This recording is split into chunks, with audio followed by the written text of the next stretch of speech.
Oke. Sharing.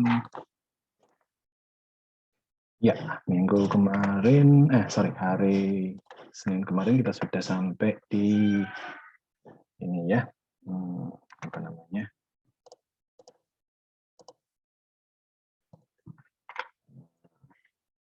Netcore 02 untuk koneksi ke MySQL ya. Ternyata kemarin kita sharing keliru memandu Anda untuk menggunakan paket. Jadi yang kita gunakan itu baru paket generik yang tidak melibatkan koneksi MySQL di dalamnya. Karena saya acuannya adalah MySQL Server, dan di sana di dalam paket yang kita gunakan kemarin itu hanya ada SQL Server ya. Jadi tidak ada driver untuk database yang lain. So kita harus sedikit modifikasi. Oke, ini Netcore 2 yang kemarin. Ini kita sudah bikin. Saya bikin Netcore 3 aja ya, biar tidak tertumpuk dengan yang kemarin.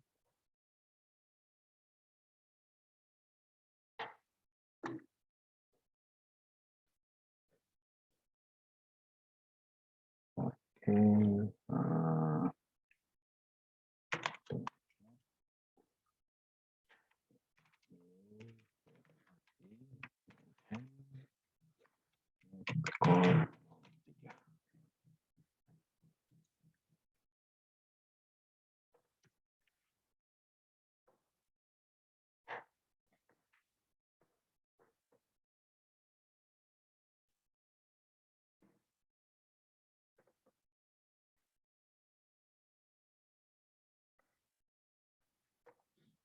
Ya, ini Netcore 3 sudah ada. Kemudian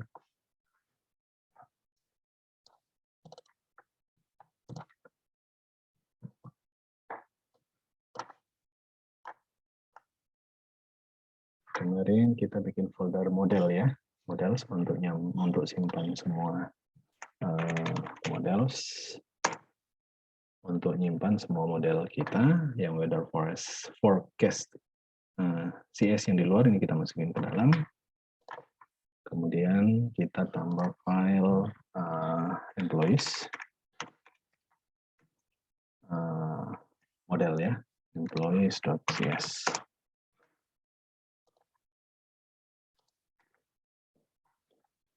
Oke,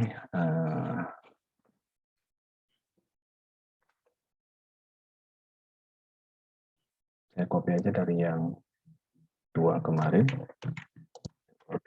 Jadi ini modelnya yang sama, cuma namespace-nya bukan Netcore 02 tapi Netcore 03 ya. Oke. Saya hapus dulu. Ya, ini yang kita punya ya. Kemarin ada ID, last name, first name, city, title, dan address.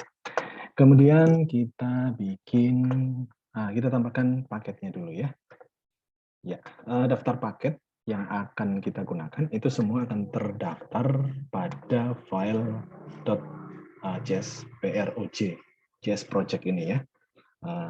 Di sini namanya yang kita buat sesuai nama project Netcore 03.js project. Nah, Anda bisa lihat di sini ini masih kosong.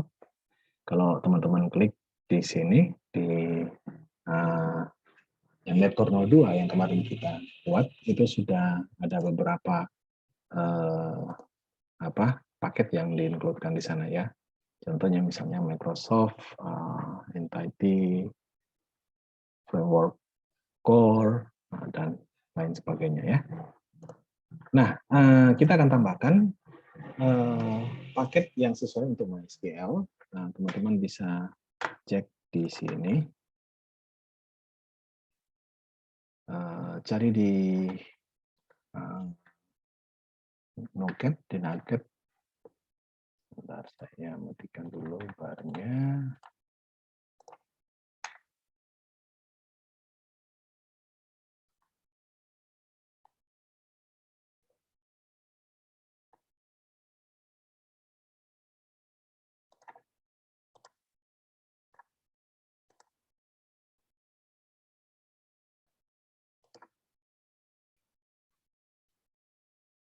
Oke.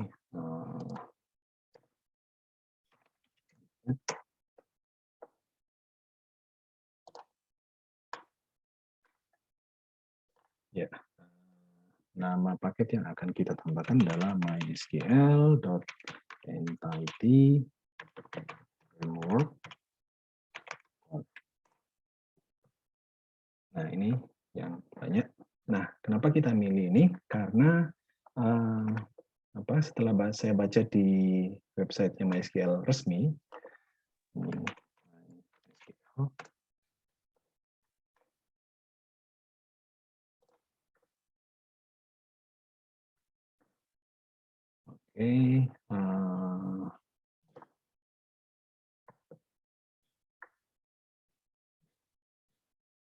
ada di DB yang netcore, mana ini netcore?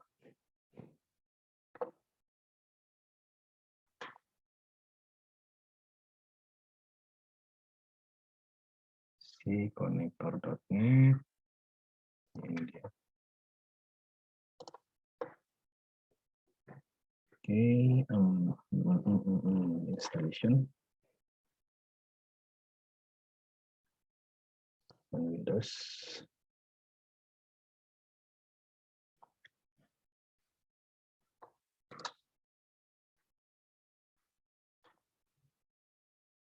Yang kita install koneksinya. Nah, di sini dia ngomong kalau kita butuh MySQL.data entity framework core untuk yang versi di bawah ini ya.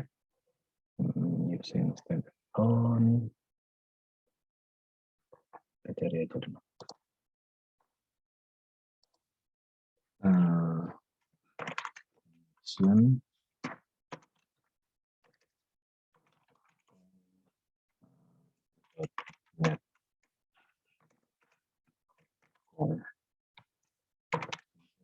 Satu,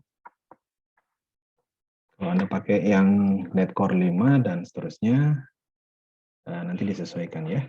Oke, ini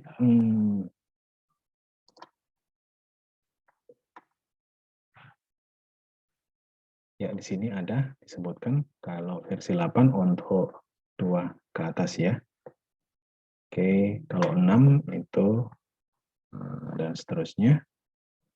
Nah, ini versi yang netcore koneksi MySQL connection yang kita butuhkan.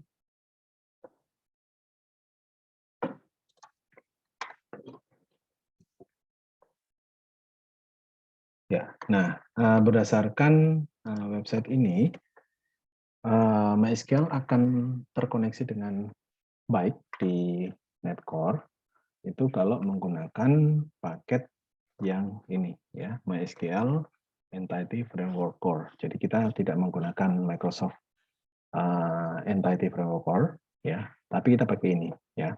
Tetapi di dalam MySQL Entity Framework ini itu sudah ada Microsoft Entity Framework Core.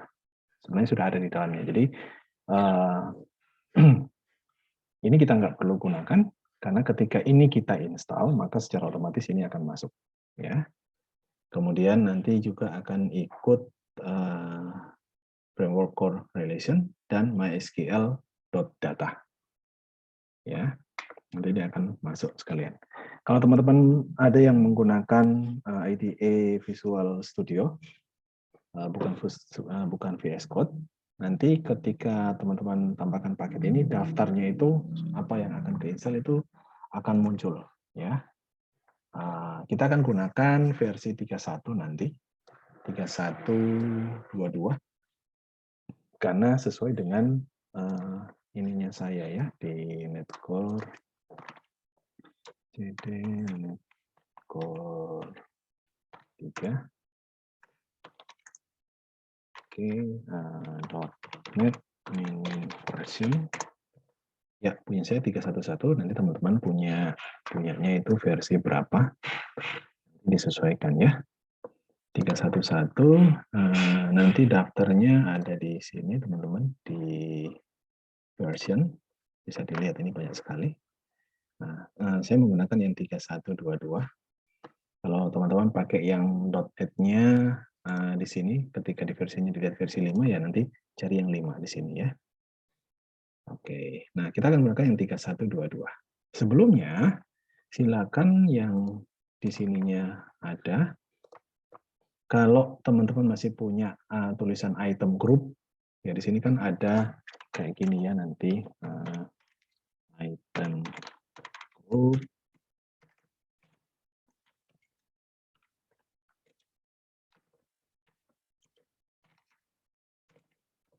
Ada gini. Nah, kemudian di dalamnya kan masih ada banyak ya, ada package reference apa. Ini semua item group Anda hapus saja. Nah, jadi kosong seperti ini ya. Nggak apa-apa, nanti yang lain nanti akan menjadi error ya di konteks yang sudah dibuat dan di startup yang sudah dibuat akan jadi error ya. Nggak apa-apa. Ini kita kosongkan, kemudian kita install ini. Tambahkan nama paket kita nanti adalah ini ya, MySQL Entity Framework. Kita ambil CLI-nya dari sini. Ini ada, saya ambil yang 3122. Oke, ini CLI-nya. Net CLI, ini kita copy.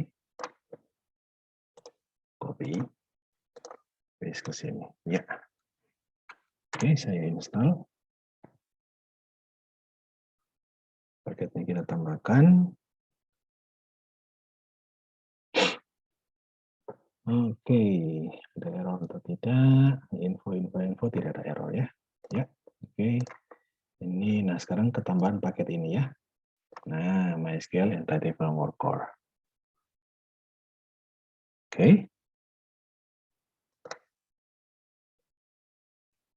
Nah, setelah kita tambahkan paketnya, baru kemudian kita bisa menggunakan ini di dalam aplikasi kita ya. Oke, sama seperti kemarin kita bikin apa namanya? Folder konteks. Itu masih sama dengan yang 02 kemarin. Kemudian API konteks itu yang ada di 2 saya copy aja. Ini saya paste ke sini. Oke, namespace-nya jadi 02 konteks. 03 sorry. Oke. Ini modelnya 03 model. Oke, kemudian ini persis sama, masih sama seperti kemarin, tidak ada yang berubah. Oke. Nah, hanya ada tambahan di bawah di on model creating, method on model creating. Itu kita tambahkan ini. Base.on model creating dalam kurung model builder. Cuma ini aja yang ditambahkan ya. Yang lain tetap sama. Ini DP konteks. Ya. Nah, DP konteks ini akan melekat ke sini. Kemarin kan sudah ada ya, Microsoft Entity Framework. Padahal kita tadi kan tidak menambahkan paket Microsoft.Entity Framework ya, Framework Core. Ya. Tetapi kita bisa gunakan di sini, kita bisa using. Itu karena paket ini sudah ada di dalam paket MySQL. Ini yang kita tambahkan tadi ya. Di mana ini? MySQL.Entity Framework Core versinya ini.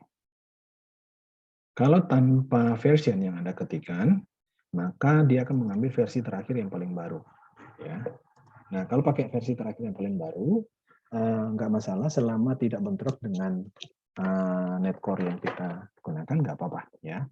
Tetapi biasanya kan ada dependensinya. Dependensinya artinya ada pre-request ketika kita akan menggunakan paket. Ya, misalnya dia butuhnya netcore versi 5, sementara punya kita versi 3, nah ini jadi masalah. Ya, nanti ketika teman-teman tambahkan paketnya, itu nanti akan muncul error di sini. Nggak cuma warning ya, tetapi error. RR nanti nama errornya apa? Ya, oke. Sampai sini kita sudah bikin konteks.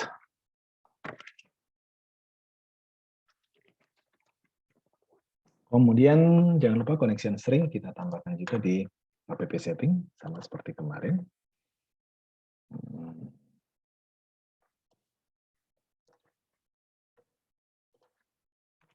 Connection string nilainya kita kasih nama kemarin kan MySQL ya. Nilainya apa?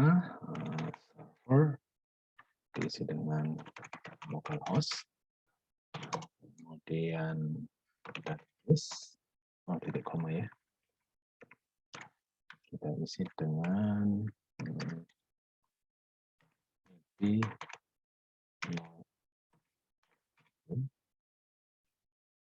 API Nodewin, kemudian user sama dengan root, dan export. Oke, karena kita cek dulu sum kita, database-nya itu ada di port berapa ya?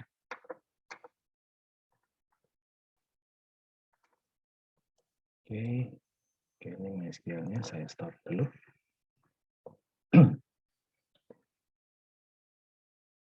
Ya, 3310. Oke, kita tambahkan port di sini ya, biar tidak keliru nanti masuknya. Port 3310. Ya, benar 3310. Oke.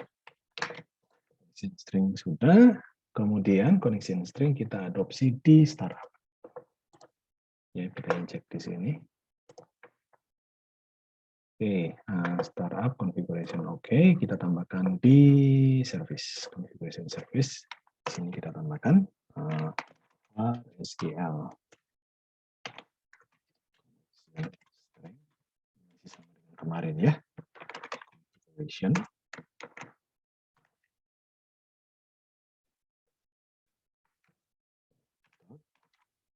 Get.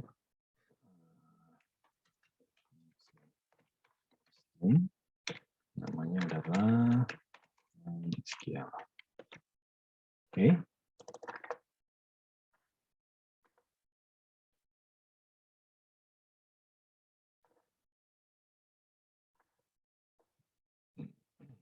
Oke, configuration sudah ada.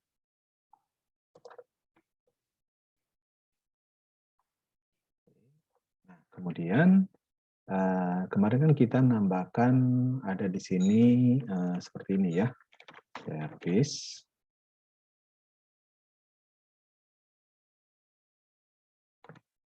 Services, add transient,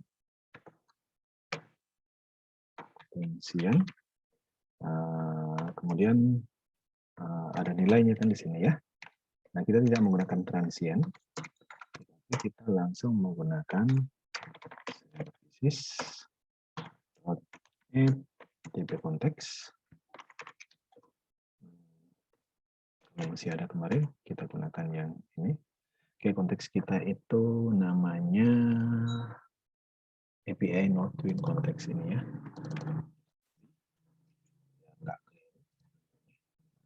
Oke, kita masukin ke sini. Option kita isi opt.use MySQL. Kita sebutkan koneksi MySQL-nya yaitu connection string, masukin ke sini. Oke.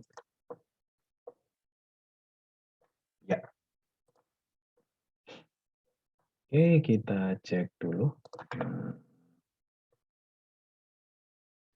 masalah atau tidak terminal. Oke, .NET.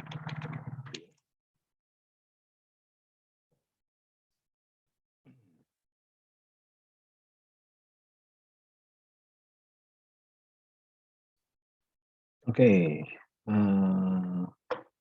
ini di tempat saya garis-garisnya tidak keluar ya teman-teman, karena tadi barusan saya update ke versi Netcore yang terbaru. Jadi extensionnya sepertinya ada yang tidak jalan.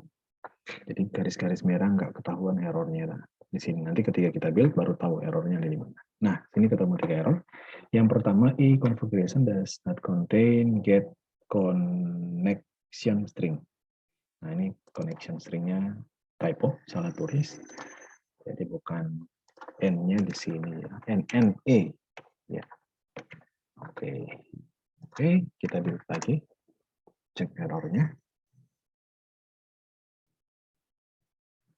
Oke, errornya tinggal dua. Errornya yang pertama ada di type namespace Epinode Twin Context, tidak ditemukan ya, could not be found. So, ini tidak ditemukan. Jadi kita harus tambahkan dulu di using sini. Using 3 dot konteks.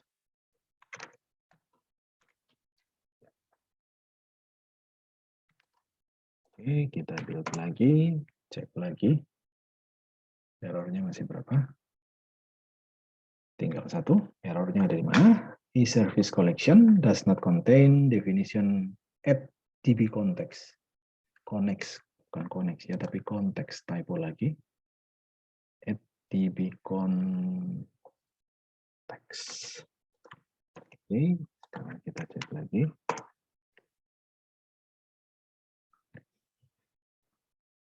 Oke, errornya masih at DB context option builder itu tidak mengenali ini. Use MySQL. Use MySQL itu adanya di sini. Microsoft.entity framework core. Oke, simpan, kita build lagi, cek lagi ya.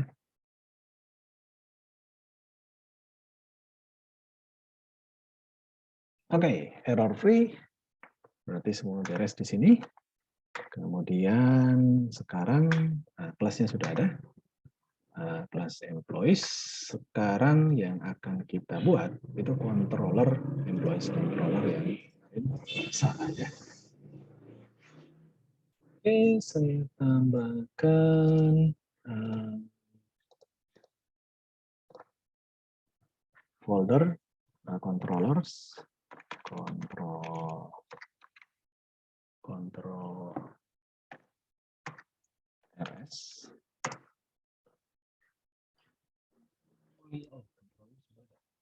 Sorry, sudah ada sini. Ya, ada weather forecast-nya ya. Oke, di dalam sini weather forecast-nya biarin saja. Saya tambahkan kelas employees controller. Employees controller. JS-nya lupa, sorry.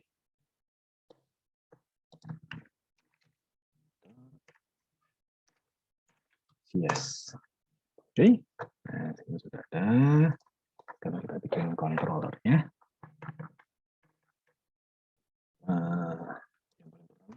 Set namespace ya, karena biar namespace ini akan merujuk ke project kita, sehingga dimanapun kita gunakan, asal nama namespace-nya sama, itu bisa kita pakai. Namespace, .control 3, kemudian .controllers.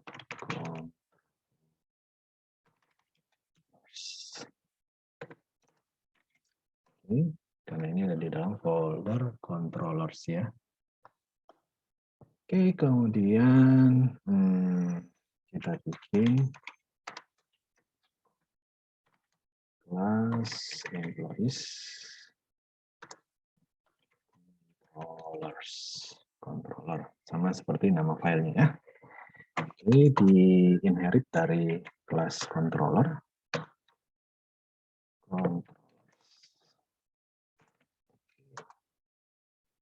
Kemudian kita bikin metode yang ada di dalamnya ya. Yang pertama kita bikin list untuk mengambil semua daftar employee yang ada. List dari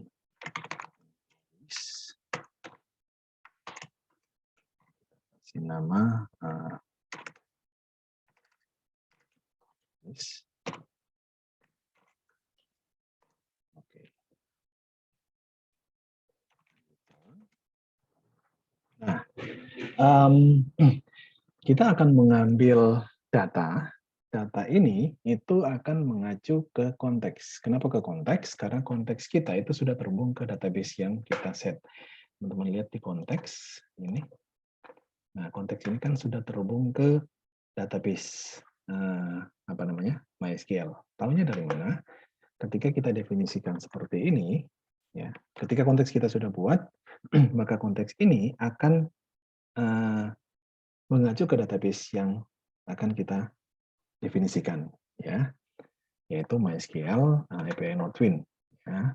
Nah, konteks yang sudah kita buat itu kan merupakan cerminan dari semua tabel yang ada di database API NodeTwin, ya. Tetapi kita baru gunakan satu, yaitu employees di sini, ya. Nah, di sini kita sudah buat DB set untuk employees sesuai dengan field yang ada di tabel employees, walaupun nggak semua, ya. Tetapi yang di sini itu pas kita buat harus mengacu ke database yang akan kita set, ya. Database yang akan kita ambil. Nah, pola ini itu kita buat dulu di dalam kelas employees yang sudah kita buat sebelumnya ini, ya, di sini. Jadi kelas employees ini akan menjadi acuan kita ketika terhubung ke tabel employees yang ada di database API NodeTwin. Ya. Nah, di sini kita daftarkan pola yang ada di kelas tadi itu kita daftarkan di konteks kita. Oke. Nah, ketika konteks sudah dibuat, ini belum secara langsung terkoneksi. Ini harus kita register ke aplikasi kita. Nah, cara meregisternya itu pada startup sini yang awal sudah kita lakukan, ya, yaitu di sini. Jadi DB konteks itu kita register di sini. Nah, ketika kita register di sini, add DB konteks ini ada API NodeTwin konteks. Artinya konteks DB yang kita daftarkan di sini itu akan mengacu ke sini, ke konteks ini. Ya. Sementara koneksinya akan mengacu ke SQL connection string. Nah, di mana SQL connection string kita akan mengacu ke database yang ada di localhost port sekian, nama database-nya ini. Ya. Oke.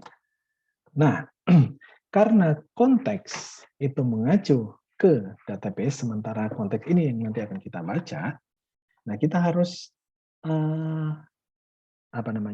mengambil konteks tersebut di dalam controller kita, ya.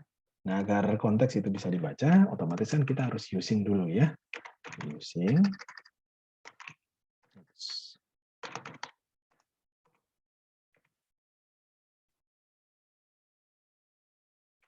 core03.context.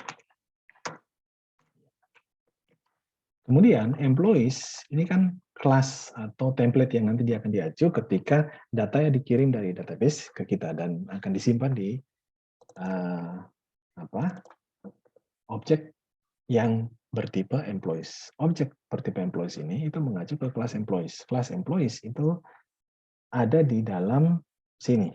Jadi harus kita di dalam models, folder models, ya. Jadi harus kita kenalkan di sini juga. Jadi harus kita using core03.models. Kalau teman-teman kemarin sudah melakukan ekstensinya sudah dipasang dan sudah berjalan benar, ini nanti harusnya ada garis, ya. Ini akan garis merah. Nah, konteks. Nah, konteks yang kita gunakan itu kan konteksnya API NodeTwin, ya. Agar bisa digunakan di semua metode nanti yang kita pakai, nanti kan kita bikin list, kemudian nanti get berdasarkan ID, kemudian kita melakukan create, update, delete, ya. Agar bisa digunakan semua, maka kita definisikan dulu di sini secara public di kelas ini, ya, sehingga bisa digunakan oleh semua metode. Private read only karena kita cukup sekali definisikan karena dia nggak akan pernah berubah. API NodeTwin context kita kasih nama konteks.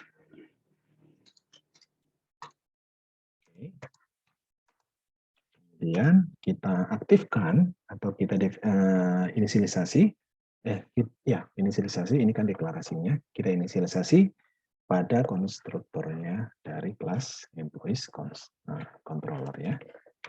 Oke, kita harus public ya. Controller kan tidak boleh private ya. Employees controller. API not in context. Oke, kemudian this context. Nah, saya ingat OP ya teman-teman. Ini konsep OP semua yang kita pakai. Oke, nah kemudian konteks yang sudah kita deklarasi dan kita inisialisasi ini baru bisa kita gunakan di sini. Konteks. Nah, employee-nya nanti muncul di sini. Nah, oke, dot tulis. Oke.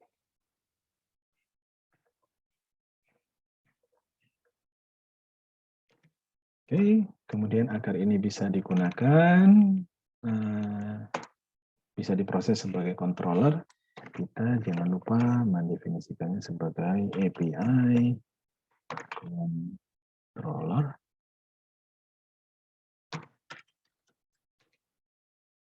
Kemudian kita bikin routing.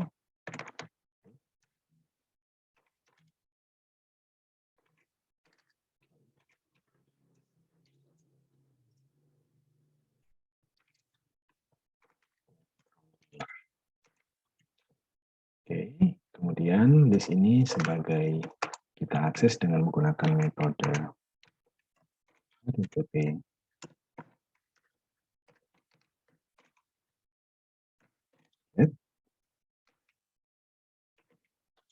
Ya, ini nanti kita kasih nama aliasnya, kita cek dulu errornya. Extension, sorry. Extension, nah ini extensionnya banyak yang hilang ya teman-teman. C# ini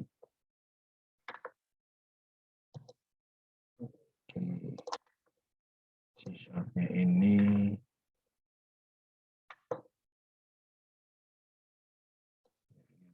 tabrakan-tabrakan. Oke, kita urus saja nanti.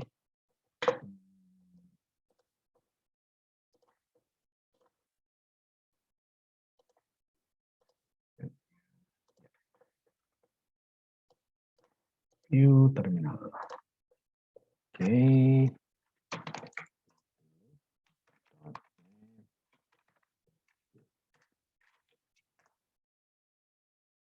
Ya, kita cek error dulu ya.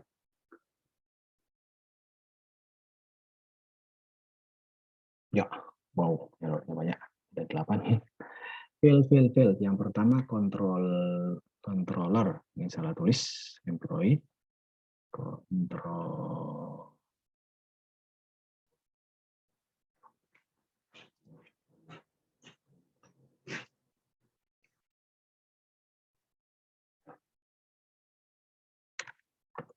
Controllers. Ini typo. Hati-hati ya, typo ini bikin masalah.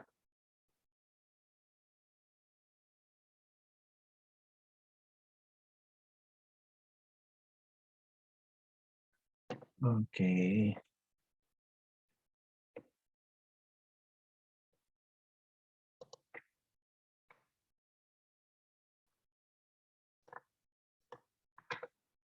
Oh, sorry. Ini tanpa S.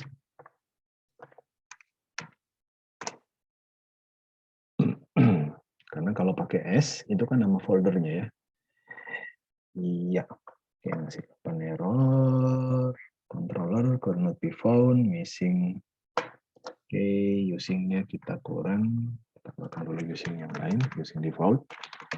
Using system. Kemudian using system function. Kalau kita pakai list ya. Using oke.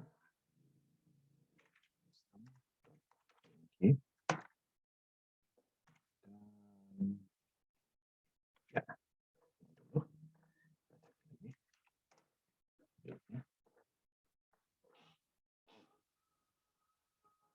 error sekarang tinggal 7. API controller atribut tidak bisa ditemukan. Oke, kita tambahkan lagi using-nya ada di Microsoft.ASP.NET Core.MVC.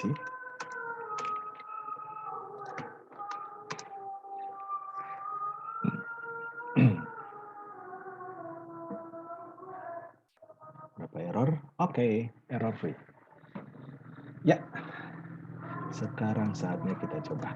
Ya, oke, pastikan database Anda, service database-nya udah jalan, MySQL-nya udah jalan ya, lewat some. Oke, kita .NET run. Oke, tanpa error, tanpa warning, udah jalan. Baru satu metode yang kita gunakan, get, akan mengacu ke list ya. Oke, ini localhost, database-nya ada sudah jalan dan TTP-nya sudah jalan. Saya copy, and then kita cek di sini.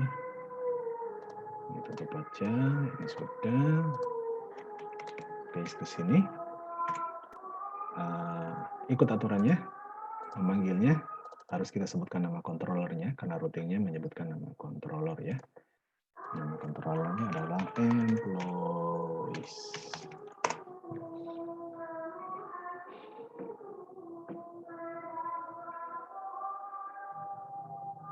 Ya, oke, muncul, berhasil, cuma nggak karuan. Ini kita copy aja, kita buka lewat Postman. Oke, biar lebih terlihat lebih rapi ya. Oke, close saja dan tunggu Postman-nya buka.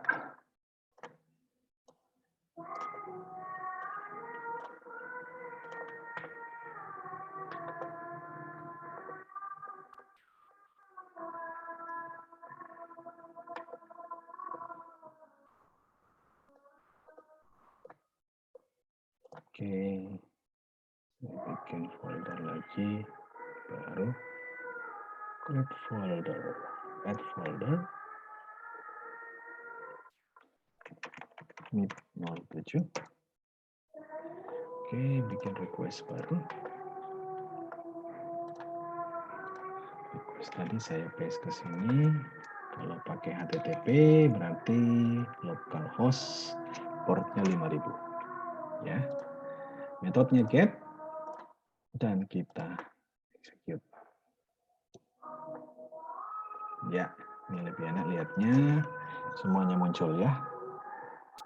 Oke, kita sudah berhasil terkoneksi dengan MySQL dan kita sudah bisa mengambil data yang ada di sana. Metode get sudah berhasil kita lakukan. Ya. Oke, satu lagi sebelum kita lanjut, masih di list, masih di get juga ya. Yang kedua, saya akan ngambil berdasarkan ID tertentu. Jadi tidak ngambil semua karena terlalu banyak mungkin. Saya hanya ambil berdasarkan ID tertentu. Employees, kasih nama detail berdasarkan ID tertentu. Ya. ID tipe datanya integer ya. Kalau teman-teman lihat di sini,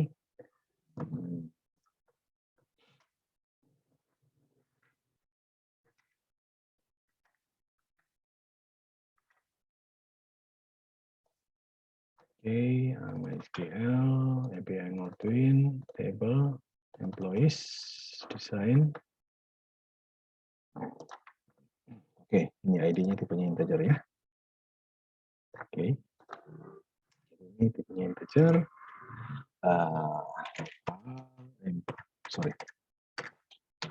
Return, karena cuma satu langsung nggak ada proses yang lain, jadi kita langsung return aja.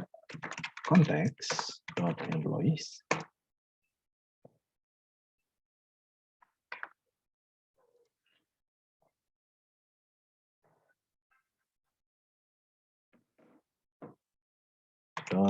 First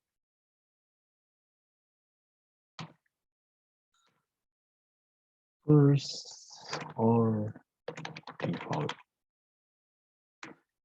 Kurung. Oke, kita gunakan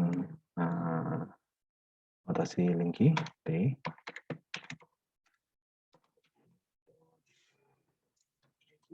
sama dengan ID. Oh, sini or ya. Jadi first or default. Ya, first of default ini artinya kita menggunakan metode pencarian di tabel employee yang nanti kembalinya itu hanya satu, ya, nggak berbentuk list, tapi satu record saja, satu baris saja, ya. Tapi kalau mau bentuknya list, itu kita nanti pakainya where di sini ya, bukan first or default, tetapi where. Nanti di belakangnya kemudian baru kita convert ke tulis di sininya, ya. Nah, skema yang kita gunakan ini itu menggunakan semua teknologi yang ada di Entity Framework, ya, yang ada di seperti yang ada di mana tadi, employees. Nah, yang ada di sini, ya. Nah, yang ada di sini Entity Framework 4. Kita menggunakan semua teknologi yang ada di sini sudah terrangkum dalam sebuah framework yang sudah disediakan punyanya MySQL tadi yang kita paketnya kita tambahkan, ya. Jadi nggak perlu kita pikir gimana cara menggunakannya, cara mencarinya, sementing pakai aja. Sama seperti pada Lumen ya kemarin, banyak metode-metode yang sudah ada di sana, kita tinggal gunakan saja. Oke, kita servisnya kita matikan dulu, kita jalankan lagi. Oh, sorry, detailnya kita belum bikin ininya ya. Get-nya karena ini public nanti pasti muncul error ya. Oh, sorry, ini tidak. Bentar, kita matikan dulu. Tambahkan dulu di sini HTTP GET. Kalau enggak nanti nggak bisa dipanggil dari luar. Tetapi karena ini sudah 2 HTTP GET, kita harus pasang routing. Jadi nggak keliru ya. Oke.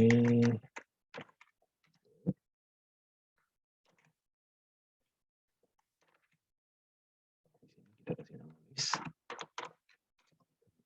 Ini kita kasih nama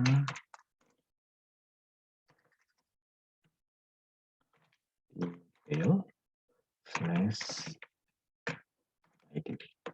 Nah, ID ini, penulisan ID ini kalau huruf besar semua, huruf kecil semua, atau gabungan, ya. Yang penting ini harus sama dengan yang di sini.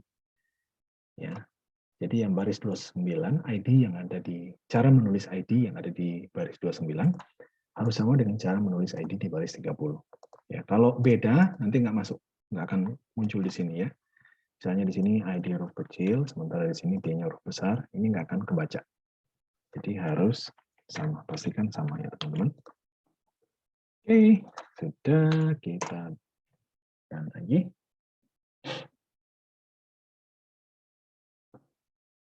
Nah, sekarang sudah ada namanya ya. Ada aliasnya, satunya list, satunya ID. Jadi kalau di sini, yang tadi sudah kita bikin, yang sudah kita request di Postman, ini kita jalankan lagi, nah ini nggak akan muncul. Ya, not found ya. Nah, not found ya, karena sudah nggak ada. Nah, kita sudah definisikan routing yang baru untuk memanggil list, yaitu dengan menggunakan list.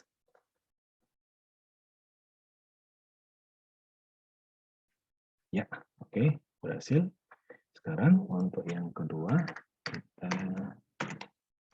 detail slash, jangan lupa ya, ID-nya, ID berapa yang mau kita panggil. Ini kan ada ID 1, ID 2, ID 3, sampai berapa ini ID-nya. 15. Saya ambil yang 10 misalnya.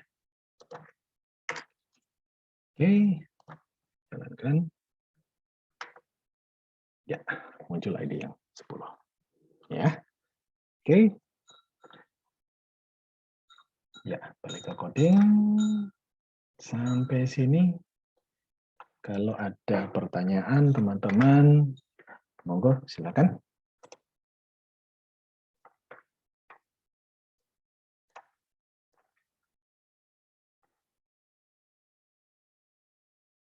Kalau ada yang mau ditanyakan.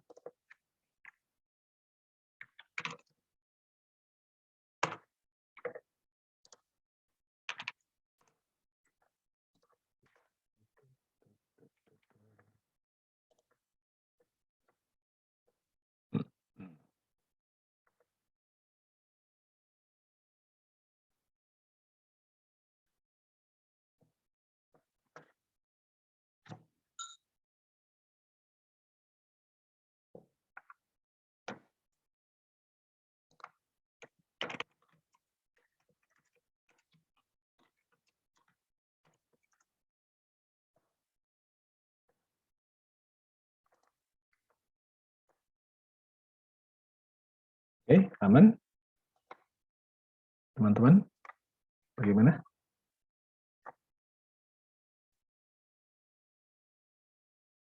Bisa semuanya? Bisa mengikuti? Suara saya kedengaran atau tidakkah? Terdengar, Pak. Untuk saya sendiri bisa, Pak. Oke, bisa ya. Siap.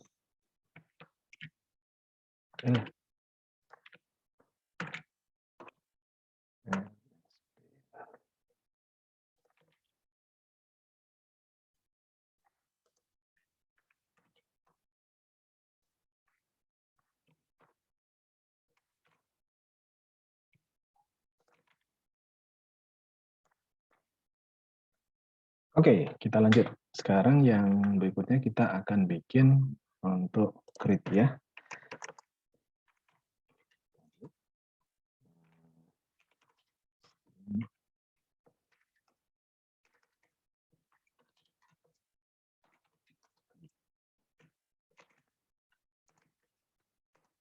Oke. Nah, kalau di Lumen kemarin kan request dari body yang kita ambil ya. Saya bukakan Lumennya. API Lumen 3.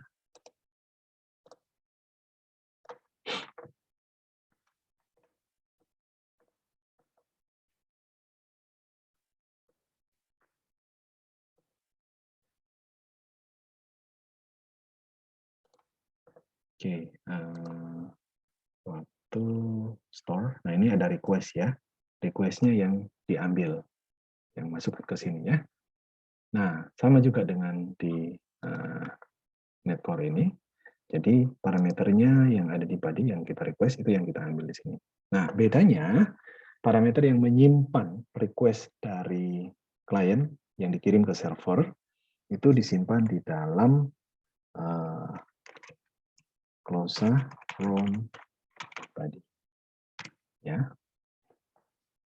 Kemudian from body ini semua atribut yang disimpan di from body itu akan mengikuti pola dari model employees. Ya. So, kita masukkan kelas employees di sini. Nama variabelnya kita kasih nama misalnya MP. Kemudian kita bikin sebuah variabel penampung untuk menampung hasil kembalian respon ke klien ya, return. Kita akan lihat cara lain untuk mengembalikan. Jadi sementara ini dulu kita pakai sehingga klien tahu berhasil atau tidak ya, gagal atau tidak service atau API yang dikonsum ya, yang dipakai, yang dipanggil ya. Misalnya panggil create-nya ini berhasil atau tidak ya. Kalau kita ngambil tadi list dan detail itu kalau kembali kan kelihatan ya daftarnya muncul. Nah, kalau yang ini berhasil disimpan atau tidak itu kita harus komunikasikan ke klien ya. Yang pertama kita harus pastikan IMP ini nggak boleh kosong. Jadi if IMP maka str return kita isi dengan data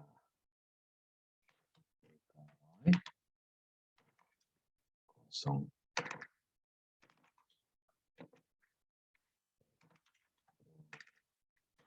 Proses penyimpanan hanya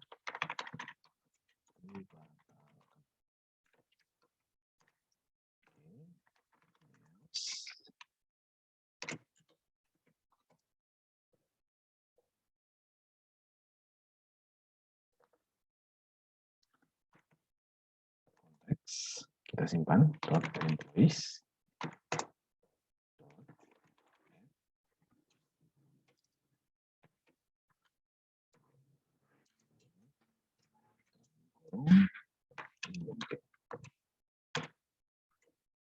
setelah disimpan kita tambahkan kita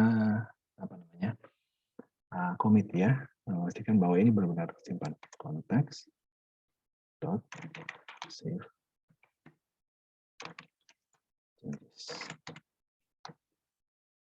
keterangannya kita kembalikan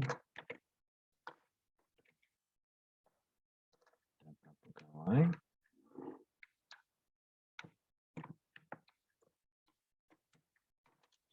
Hasil ditambahkan. Oke. Kemudian kita return.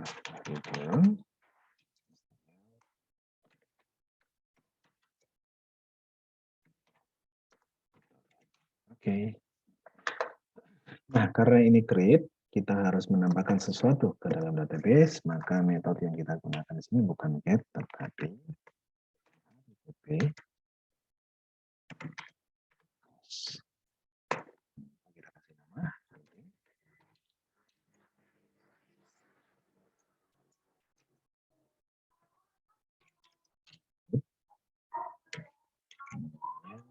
kasih nama. Sama aja. Oke. Sekarang kita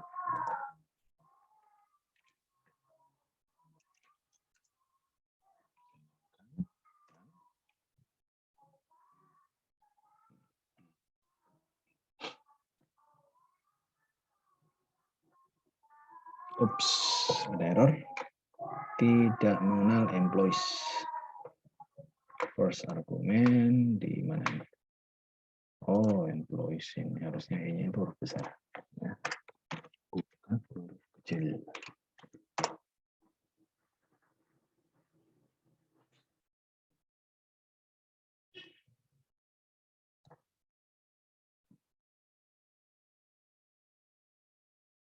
Ya, oke, berhasil. And then kita trial di sini. Request-nya ini saya copy. Kita bikin baru. Employees.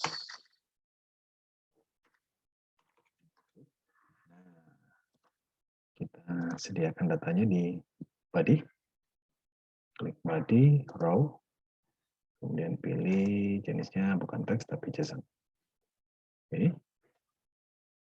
Perhatikan apa yang kita isi. Kita isi sesuai dengan objek, field yang ada di model. Ya. Jadi model ini, oke. Nah ini semua ya. ID, last name, first name, city, title, address, country. Nah, perhatikan teman-teman, seperti yang sudah saya katakan kemarin, yang kita masukkan field di dalam model ini, itu harus sesuai dengan yang ada di sini ya. Dengan catatan, perhatikan not null-nya ini.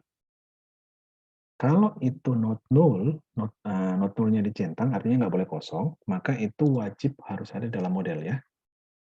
Tapi kalau not null-nya ini tidak dicentang atau diizinkan untuk not null, jadi boleh ini kita tidak masukkan ya. Tetapi default-nya seharusnya apa yang ada di dalam tabel, semua field yang ada dalam tabel itu harus ada dalam model teman-teman ya. Entah itu dia boleh kosong atau tidak, boleh not null atau tidak, itu harus ada ya. Nah, nanti kita kemudian lakukan validasi seperti pada di Lumen kemarin ya, kita validasi mana yang boleh kosong, mana yang tidak ya. Oke, kita ikut di sini aja yang karena ini untuk trial aja. Jadi mana yang not null-nya ini tidak boleh kosong ya, not null-nya ini true yang dicentang ini, itu yang kita masukkan ke model ini ya. Kemudian semua field ini itu yang harus kita sediakan ketika kita gunakan di sini. Ya, jadi kita masukkan di sini. Oke, public ini saya hapus. Ctrl F2, delete. Nanti dia hapus semua. Kemudian ini hapus. Kemudian string, Ctrl F2, delete. Kemudian langsung hapus semua. Oke.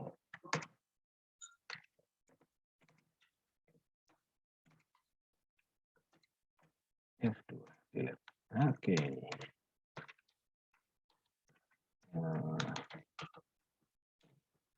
shift tab biar dia minggir, dia tabnya mundur.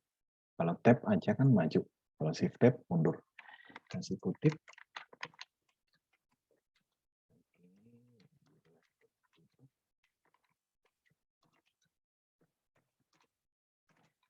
Ini kasih delimiter untuk pemberian nilai. Ya, sekarang kita akan kasih nilai di sini ya.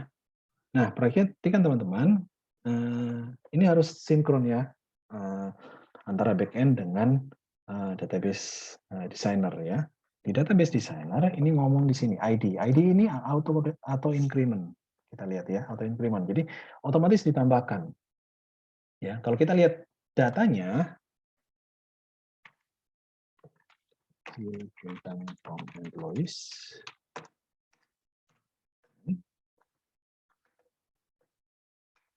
Oh, MySQL employees. Ya, ID-nya ini kan selalu berurut ya, 1 2 3 dan seterusnya ya. Nah, karena di sini auto increment, walaupun di sini not null, teman-teman nggak boleh kita skip. Jadi nggak kita isikan. Ya, kenapa? Karena nanti ketika kita tambahkan satu baris, nilai ID otomatis akan ditambahkan dengan nilai yang terakhir. Ya, jadi ada apa namanya? Ada pengingat. Ya, nanti kalau kita lihat di apa MySQL admin itu kelihatan. Ya, tapi kalau di navigate yang saya gunakan ini nggak kelihatan ya. Jadi ada fungsi yang untuk secara otomatis menaikkan nilainya ini. Ya. Tadi saya udah coba-coba ID-nya itu udah sampai 16, kemudian saya hapus satu ya. Nanti kalau kita tambahkan ID-nya jadi berapa? Apakah menjadi tetap 16 atau jadi 17? Nanti kita akan cek ya. Oke. Nah, kembali ke sini karena ID yang di sini ini auto increment, boleh kita skip. Jadi kita nggak definisikan untuk nilainya ya. Sehingga di sini itu bisa kita hilangkan. Jadi di sini boleh kita seperti ini. Nah, kenapa? Karena ketika satu baris ini kita tambahkan ke tabel employees, ID ini secara otomatis nanti akan diisi ya oleh si database MySQL. Nah, kita akan isi last name, first name, city dan seterusnya ya. Anda boleh ngawur terserah ya. Tetapi daripada repot-repot kita mau ngarang-ngarang apa, teman-teman gunakan aja generator ya. Di internet itu banyak sekali generator. Kita cari aja www.google.com. Kita kasih nama di sini generator Indonesia. Nah, ini banyak. Nah, yang rodok lengkap setelah sering yang kami gunakan ketika membuat dummy data itu ada di sini, yang random name generator. Di sini ada juga banyak ya, tapi yang rodok lengkap yang di sini. Karena kalau yang lain-lain itu cuma nama yang dimunculkan. Tetapi kalau yang di Indonesian Name Generator ini, yang www.random-name-generator.com, itu nggak cuma nama. First name, last name, alamat, perusahaan, alamat email, nomor telepon, ada semua. Oke, kita ambil yang ini. Ya, ini dia. Nah, di sini kita bisa pilih, saya mau generate nama beraroma apa ya, mau pakai Indonesia ada, nama yang lain juga banyak, mau pakai Amerika juga ada, Inggris ada, karena kita di Indonesia pakai Indonesia aja lah. Gender mau hanya laki-laki aja atau perempuan saja atau sembarang gabungan. Oke, kita pakai ini jadi laki-laki dan perempuan. Berapa banyak yang mau kita generate ya, mau 10, 20, 100 silakan ya. Nggak usah banyak-banyak, 3 aja. Ini secara otomatis sudah ada ya di sini. Oke, saya generate biar dia muncul lagi. Oke, nah ini sudah ada. Rana Wahyuni, ya. Kemudian Jelita Utami, Patricia Rahmawati, bahkan sudah ada fotonya. Anda bisa klik kanan, save as, sudah jadi. Kita bisa simpan ya. Udah ada alamat, udah ada nomor telepon, ada email, ada IP, ada username, ada password yang bisa kita gunakan. Jadi enak. Ya. Oke, kita ambil ini aja, female, saya copy, Rana Wahyuni. Ini kita paste ke sini. Karena semuanya string, kasih kutip aja.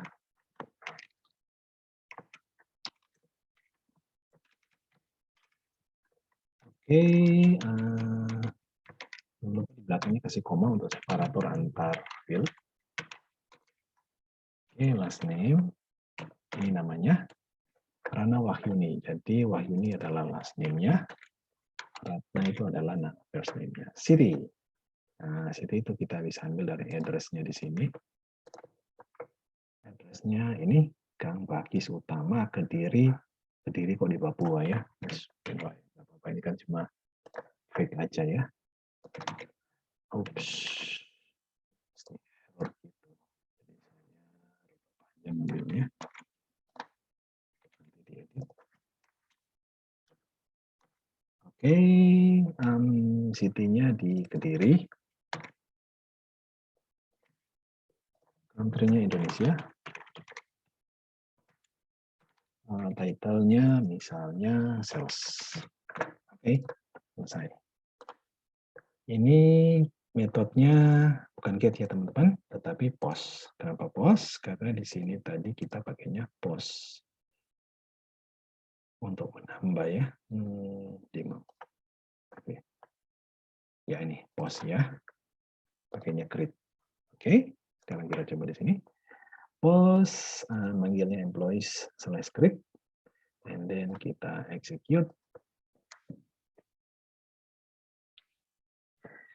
Lihat responnya ya teman-teman. Stringnya itu str return apa? Oke, data pegawai berhasil kita tambahkan. Ya, ini codingnya yang di sini ya, karena berhasil kita tambahkan. Ini yang dikembalikan. Sorry. Ini.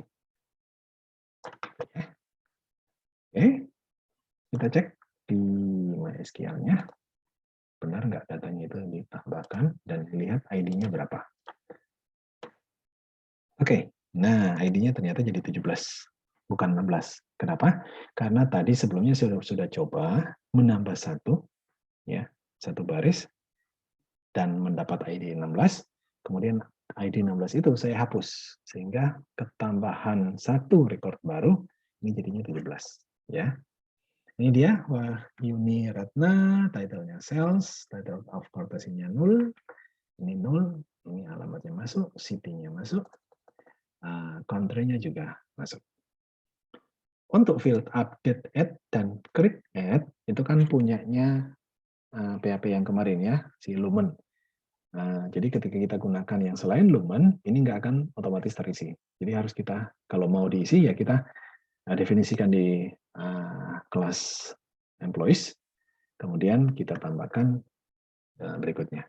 Kita tambahkan update add dan create add di sini ya. Gitu. Ya. Oke, kita sudah berhasil melakukan create. Sekarang kita bikin put untuk update. Pertama, public. Ini kita copy saja karena hampir mirip. Cuma beda di rootnya dan komen konteksnya. Kita ganti.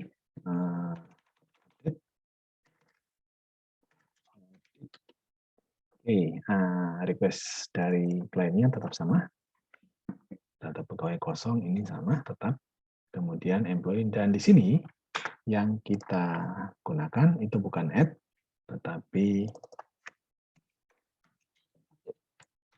ini data pegawai berhasil di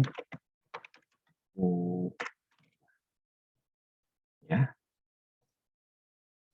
Ya, ini dia. Kemudian jangan lupa kita bikin HTTP-nya. HTTP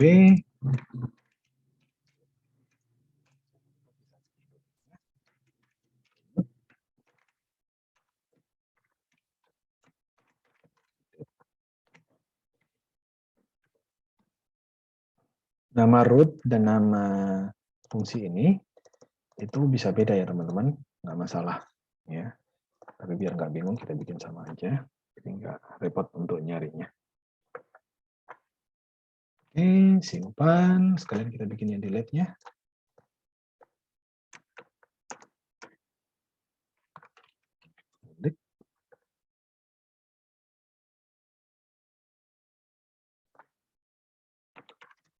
string ID. Kita cuma butuh ID ya, nggak butuh semuanya data yang harus dilempar ya, yang harus disupport, yang harus diberikan oleh klien. Karena kita akan menghapus berdasarkan ID ya. Kalau nanti teman-teman bikin berdasarkan nama ya ganti dengan nama. Oke.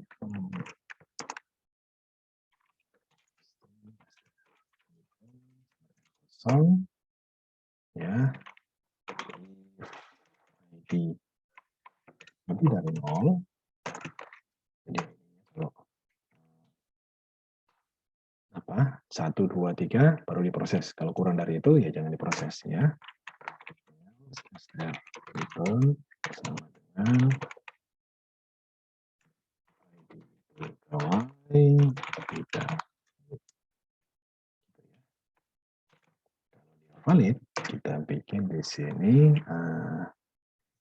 hapus ya, proses hapusnya. Nah, proses hapusnya langkah pertama dari proses hapus itu kita harus cari dulu ya. Ini kan berdasarkan ID nih. Ya.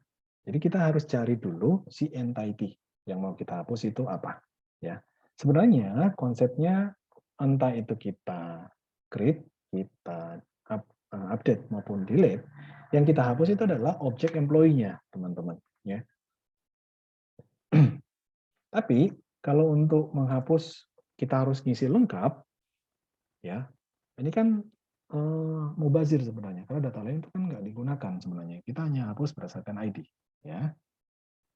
So, agar kita bisa dapat objek employee yang akan kita hapus berdasarkan ID, maka kita harus cari dulu ya objek employee berdasarkan ID ini itu nilainya apa ya. Jadi kita bikin sebuah variabel bantu var, kita namakan misalnya entity gitu ya, sama dengan konteks dot employees dot first or default ya, t.id sama dengan ID. Kita cari dulu ya. Sama seperti tadi waktu kita bikin detail itu lah. Nah, ini kan. Nah, kembaliannya kan objek employees ya, karena di return employees kan. Kembaliannya adalah objek employees. Nah, objek employees di sini ini itu kita simpan di entity. Kemudian baru kita hapus ya. Konteks dot remove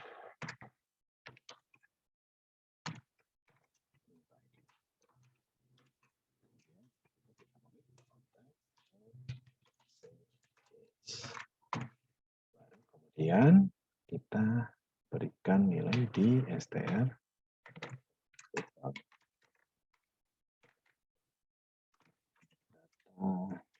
pegawai ID sama dengan is ID hasil dihapus. Oke. Nah, ini udah jadi. Metode delete kita tinggal tambahkan tp tambahkan routing root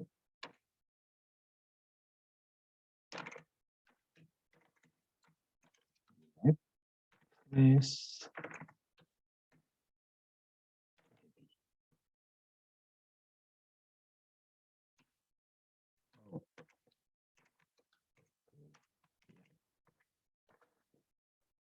ya, ini untuk delete-nya ya.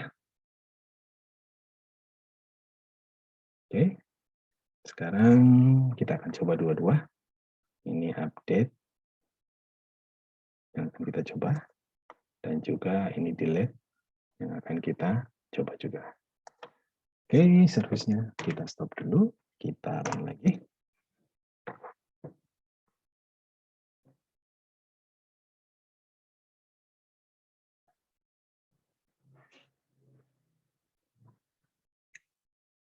Oh, ada error.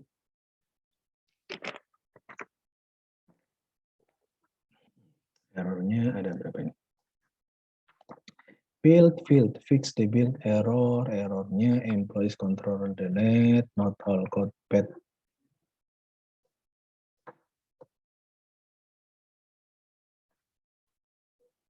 Nah, ID HTTP delete. Oke. Nah,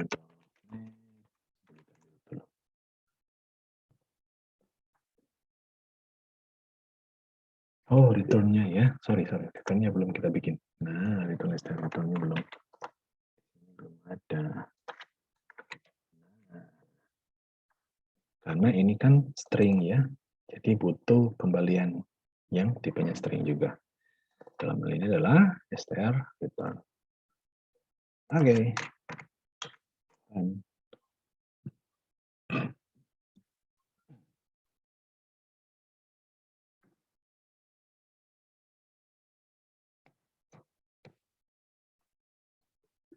Yep. Oke, sekarang kita coba yang pertama, yaitu update. Nah, ini update yang akan kita coba dulu ya. Metodenya put, root-nya update. Oke, ini saya copy. Bikin request lagi di Postman, tetapi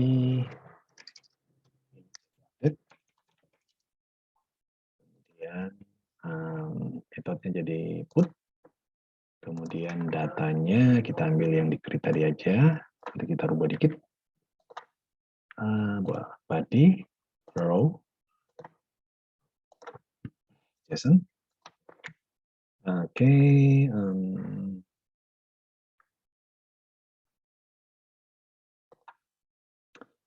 First name-nya kita jadikan namanya menjadi Ratna Sari. Ya. Nah, perhatikan teman-teman. Di awal-awal sudah saya katakan bahwa sebaiknya setiap tabel itu kan punya primary ya. Walaupun itu adalah tabel slave. Jadi misalnya kita punya header dan detail. Tabel header itu kan menjadi misalnya mahasiswa dan pengambilan mata kuliah. Tabel utama adalah mahasiswa. Primary key di tabel mahasiswa itu adalah name. Nah, ini kan menjadi foreign key di tabel pengambilan mata kuliah. Ya. Tetapi tabel pengambilan mata kuliah sebaiknya punya ID juga, ya, punya primary sendiri. Ya. Nah, kita bisa bikin menggunakan field ID yang nilainya random. Ya. Nah, di awal-awal sudah saya katakan itu ya. Kenapa dibutuhkan? Karena ketika kita menggunakan entity framework seperti yang ada di ASP.NET Core ini ataupun kita menggunakan Lumen, setiap perubahan atau setiap modifikasi pada tabel, nilai yang ada dalam tabel, itu selalu akan mengacu ke field yang menjadi kunci. Ya. Jadi yang menjadi primary. Ya, dalam hal ini kalau di awal-awal ketika teman-teman masih ingat ketika di Lumen itu kan selalu ada field ID yang selalu dicari ya. Sama dengan yang di sini. Ya, selalu ada field ID yang dicari. Ya, field kunci. Nah, begitu juga ketika kita akan melakukan proses hapus ini. Hapus ini itu kita akan mengedit data ini ya. Jadi teman-teman kalau walaupun hanya satu field yang teman-teman akan rubah, satu kolom, misalnya kita kan cuma rubah first name ya. Jadi first name aja yang ada, last name dan yang lain nggak usah ada, nggak bisa. Harus lengkap sesuai pola yang ada di modelnya ya. Kalau datanya nggak berubah ya isi aja dengan data yang tetap ya. Misalnya city-nya tetap di Kediri ya, tetap biarin aja Kediri. Jangan Anda kosongi seperti ini karena city-nya kan nggak berubah. Tapi ketika city-nya Anda kosongi gini, itu asumsinya ketika diproses di back end, maka city-nya itu adalah nilai kosong, bukan nilai yang Kediri tadi ya. Jadi kalaupun datanya tidak berubah, tetap biarin aja ada. Data yang berubah aja yang kita ganti. Ya. Nah, perubahan data ini akan mengacu ke field atau kolom yang menjadi kunci tadi, yaitu ID. Sehingga ID harus ada di sini, di data yang di-request oleh klien. Ya. Karena itu akan menjadi field kuncinya, saya akan mengubah data ini, last name jadi Wahyudi, first name jadi Ratnasari, itu berdasarkan ID berapa, ya, sehingga ID itu harus ada, ya. Nah, data si Wahyuni Ratna yang semula itu ada, itu kan ada di field, ada di baris nomor 17, ID 17 ya. Jadi ID itu harus kita tempatkan di sini. Nggak boleh nggak. ID 17. Nah, sehingga perintah ini menjadi lengkap. Ubah data sesuai yang ada di request dari klien untuk ID-nya 17. Ya.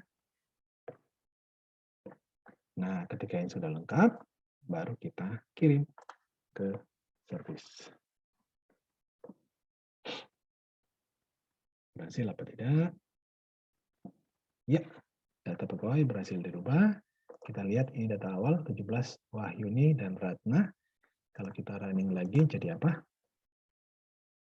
Nah, jadinya Ratnasari. Data sudah berubah, ya. Oke, berarti service kita sudah berjalan dengan baik untuk update data. Nah, sekarang untuk delete. Kalau untuk delete, karena kita hanya butuhnya ID, berarti kan ada slash ID di sini, maka di sini kita nggak perlu menggunakan isian pada body. Ya, saya copy, kita bikin request baru. Tapi di sini butuhnya delete.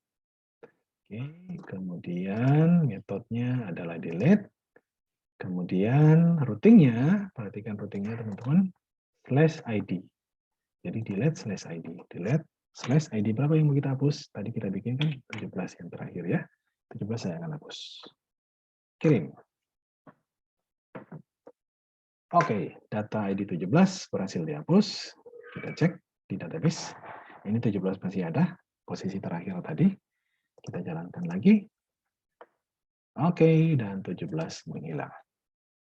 Ya. So, API kita berjalan dengan lancar tanpa hambatan untuk semua proses metode yang tersedia. Semua CRUD ini berjalan ya. Jadi CRUD ini CRUD-nya berhasil dijalankan dengan mulus. Kemudian read baik membaca semua baris ataupun baris tertentu itu juga berhasil. Kemudian update juga berhasil, dan delete juga berhasil. Ya. Nah, sekarang kita perlu melakukan validasi, teman-teman, ya, karena kita tidak boleh memberikan ke klien itu respon ke klien itu hanya dengan menggunakan STR ini ya. Data pegawai berhasil dihapus, data pegawai gagal dihapus, data pegawai gagal dicari, data pegawai gagal diupdate ya. Ini kan tidak, polanya kan tidak ini ya teman-teman, pengembalian atau respon ke klien itu tidak baku ya. Nah, saya tahu berhasil atau tidak gimana? Ya, gagal atau tidak gimana? Ya kalau ternyata kita ngecek berdasarkan kembalian STR return-nya ada kata-kata berhasil, oh berarti prosesnya berhasil. Ya. Kalau kata-katanya gagal, oh ada gagal. Lah kalau kata-katanya berhasilnya itu tidak ada, tapi proses penyimpanan berhasil dilakukan, misalnya kembalian ke klien ketika kita tambah data dan berhasil diproses, datanya bertambah, return yang kita kembalikan ke klien adalah data sukses disimpan. Nah, ini kan sama aja dengan konotasinya data berhasil disimpan. Ya. Tapi kalau di klien kita ngeceknya kata-katanya harus ada berhasil sehingga proses itu ternyata benar berhasil, nah akan menjadi kebingungan di sisi klien, ya di sisi front end nanti ketika teman-teman bikin aplikasi mobilenya itu untuk baca kembaliannya, ya. Jadi kita harus buat satu pola yang baku sehingga dari sana kita bisa ngecek, ya kembaliannya ini benar atau tidak, ya. Nah caranya adalah di model kita bikin satu kelas baru di sini.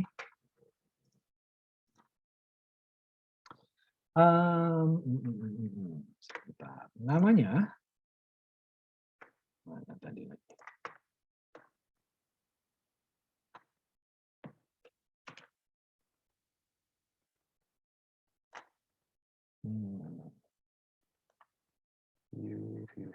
View.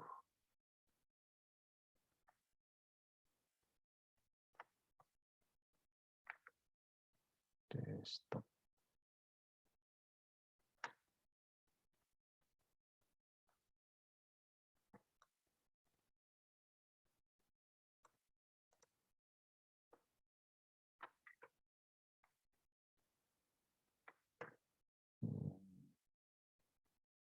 Bentar ya, teman. API.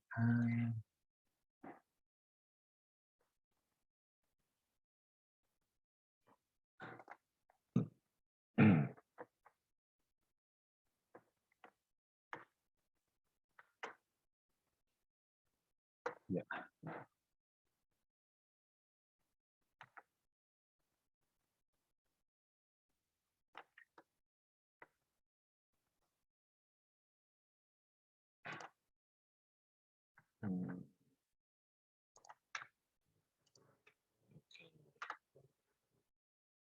Tadi kan satu file namanya JSON.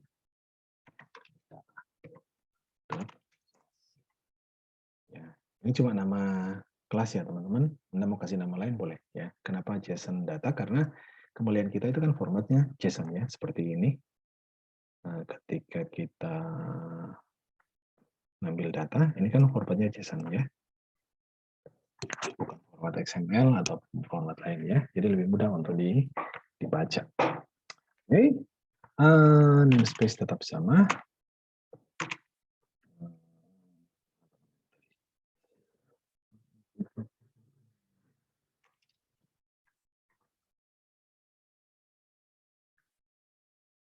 Netcore, sorry. Netcore 03.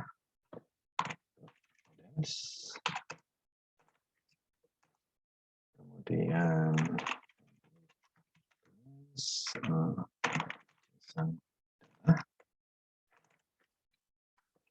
Oke, kita cuma butuh 3 field aja, yaitu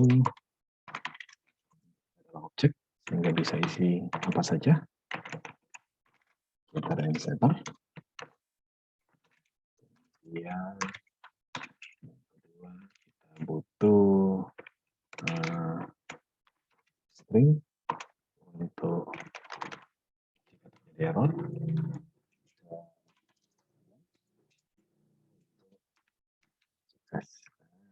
Kita cek di sini ya. Kalau suksesnya nilainya true, ya itu berarti prosesnya berhasil. Kalau suksesnya false, berarti prosesnya gagal. Nah, kalau prosesnya false, kita bisa baca errornya apa. Errornya kita kembalikan di sini ya. Oke. Nah, ini kita akan implementasikan di sini. Oops, sorry. Ini sudah. Ya. Oke. Yang pertama kita tambahkan di sini untuk kembalian apa namanya? Misalnya list ya. Misalnya listnya ternyata kosong atau listnya ternyata ada isinya. Nah, itu kita kembalikannya di sini. Oke, jadi kembaliannya itu bukan list employee sekarang, tetapi kembaliannya adalah JSON data pass, JSON data. JSON data. Oke, kita bikin satu objek dari JSON data, JSON data.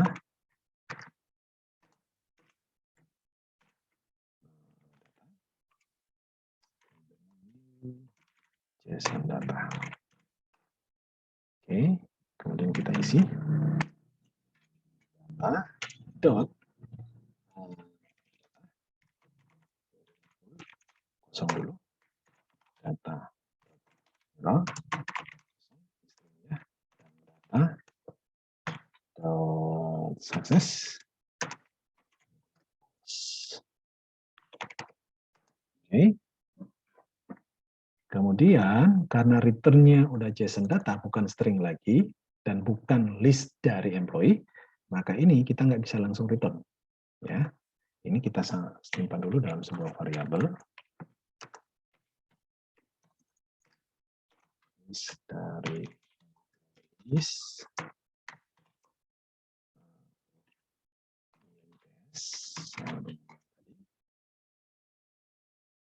Kemudian kita cek if yes kosong, maka kita masukkan datanya ke sini.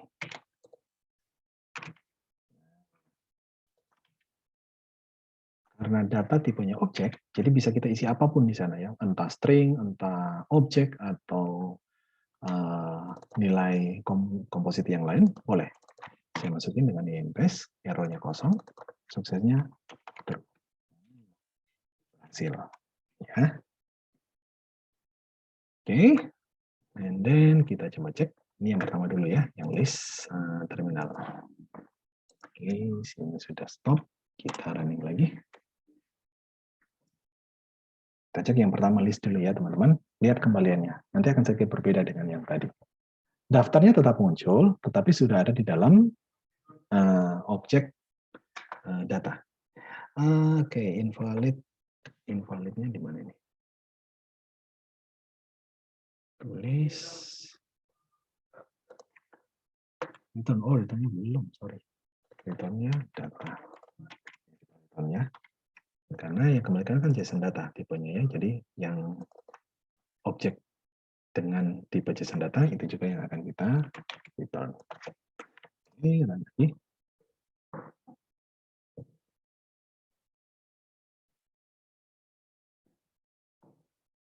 Ups, ada lagi error. IMP, IMPS. Oke. Typo, teman-teman.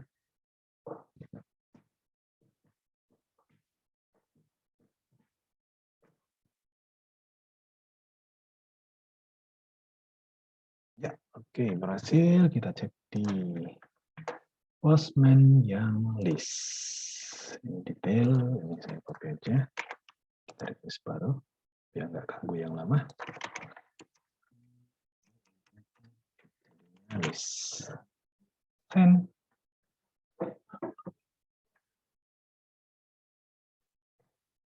Ya, nah teman-teman lihat sekarang ya. Sekarang kita punya data. Kemudian di dalam data ini ada isinya seperti ini.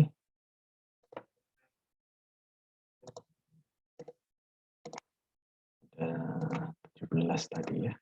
10, 11, 12, 13, 14, 15, 17. Nah, kemudian ada error, kosong, dan success true. Nah, ini kan jadi polanya jadi formal ya teman-teman, jadi standar. Sehingga nanti di sisi front end itu gampang. Kalau datanya itu kemudian dia tinggal ngecek suksesnya itu true, berarti datanya ada, kembaliannya benar. Nah, baru kemudian baca datanya. Kalau ini false, ya nggak usah baca datanya.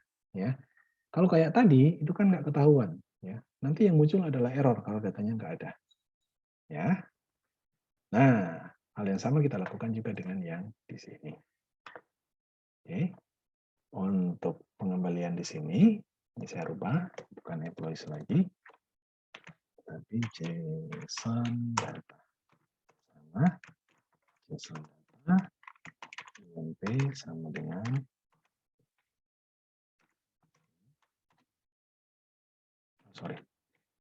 new JSON data, kemudian employees sama dengan ini.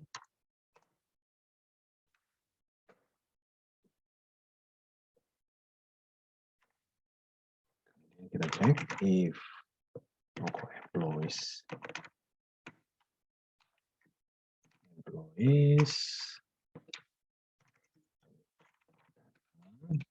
balik IMP if IMP sama dengan null.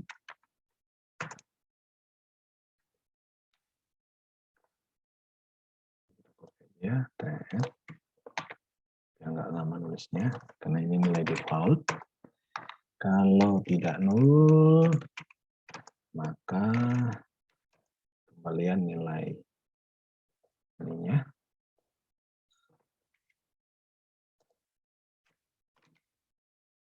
IMP error. Nah, else-nya di sini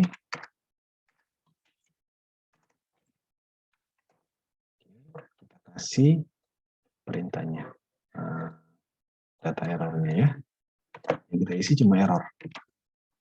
Karena sukses masih tetap false, data masih tetap nol.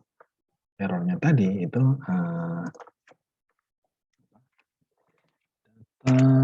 pegawai yang dicari itu. Kemudian kita return. Oke. Stop. Run again.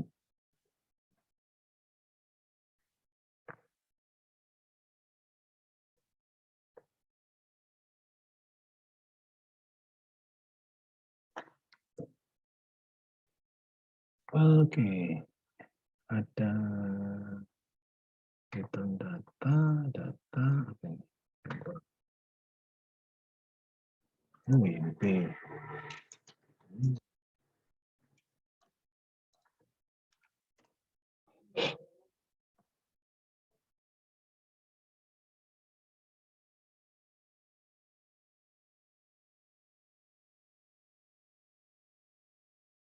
Ya, oke.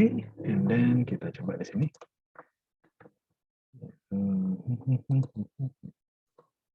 Oke, ini detail. Cari yang 10 dulu. Pegawai dengan ID 10. Ada apa tidak? Oke, 10 ada. Error kosong, sukses true. Saya cari dengan pegawai 20. 20 kan nggak ada. Ya, kita cuma sampai 17. 16 kosong. 15. Nah, pegawai yang dicari tidak ditemukan, sukses false, data nol. Ya, lebih mudah kita ngeceknya dibanding yang sebelumnya tadi ya. Nah, hal yang sama itu juga teman-teman bisa lakukan untuk create, delete, dan update. Kita coba satu aja, nanti yang lain teman-teman bisa cek ya. Save. And then di sini kita coba yang create aja dulu ya. Oke, paling mudah kita menggunakan try and catch teman-teman untuk ngecek error. Karena kita bisa lempar exception itu dari mana saja. Nah, kalau teman-teman pernah diajari tentang try and catch, itu luar biasa untuk menangkap error ya. Oke, masih sama dengan yang di sini, karena kita akan mengembalikan JSON data. Kita nggak butuh ini. Oke, kita bikin di sini try. Kemudian catch-nya sudah ada, langsung dibuat. Oke, system exception. Oke. Ya. Yang pertama kita ini kemudian kita angkat semua. Masukin ke sini. Ini yang akan diuji, di try. Yang pertama, if EMP 0, maka kita true-nya, langsung kita true. True, new, exception. Ini yang kita kembalikan. Oke, kita nggak perlu else di sini. Karena ketika throwing exception terjadi, langsung ditangkap di catch di sini. Ya. Nah, di exception sini, yang kita butuhkan itu cuma errornya saja yang kita ambil. Error sama dengan alex.message. Nah, ini.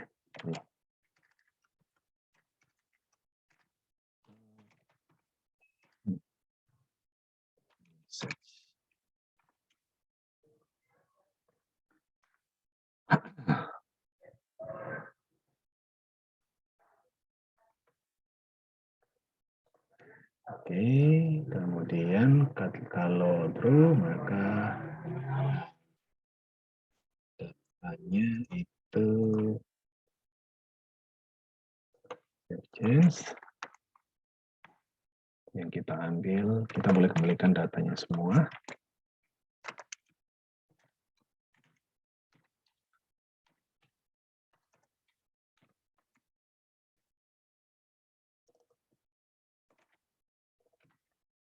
Kemudian errornya kosong, ini jadi nah,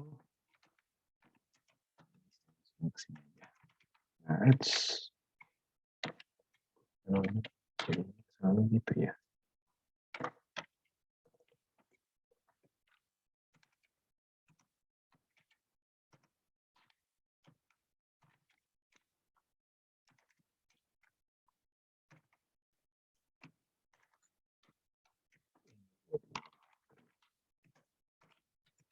Ya, oke.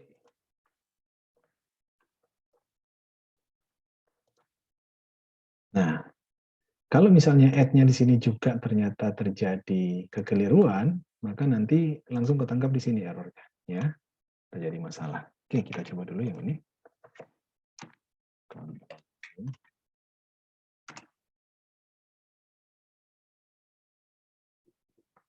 Yang pertama, ininya kosong dulu, MP-nya kita kosongkan ya. Apalagi ini, salah tulis. Return. Ini data yang di return.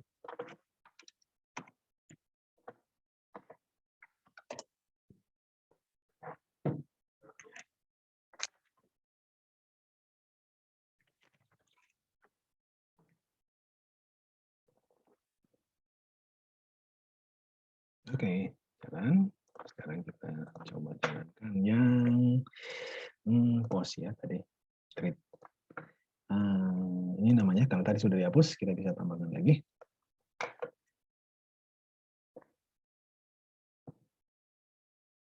Ya, data pegawai berhasil ditambahkan. Sekarang ini kita kosongkan. Ini saya running. Nah, munculnya error, teman-teman lihat. An error occur while updating the entries. Inner exception for retail. Jadi ada innernya di exception-nya, tapi kita tidak gunakan, cuma error. Nah, message-nya aja yang kita ambil ya. Nah, seperti ini. False, success-nya kan false ya.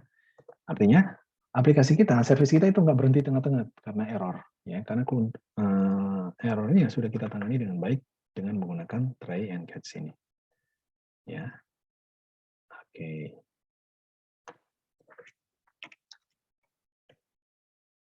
Oke, sekarang kalau misalnya ini kosong. Ini kosong, ini kosong, kosong, kosong, kosong, kosong. Ini ada tapi kosong semua. Kan? Ya, data gagal. Oh, sorry. Berhasil ya, karena ini semuanya suksesnya. Coba kita cek. Masuk nggak dia? Nah, masuk 19 ya. Teman-teman lihat, not null itu bukan berarti spasi kosong ya. Kalau ini kan spasi kosong yang kita masukkan ya. Kalau not null itu seperti ini. Nah.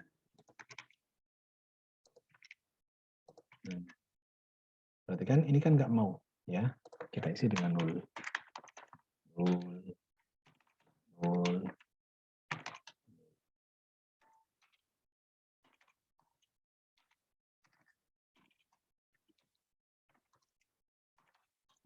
Oke, kita running. Nah, muncul error ya, karena ini semuanya nol, nggak bisa. Ya. Kenapa nggak bisa? Karena ini kena ini nanti di sini teman-teman. Tadi kan ada not null yang kita sudah lihat ya. Nah, kenanya di situ dia. Nah ini, ya, kenanya di sini. Oke.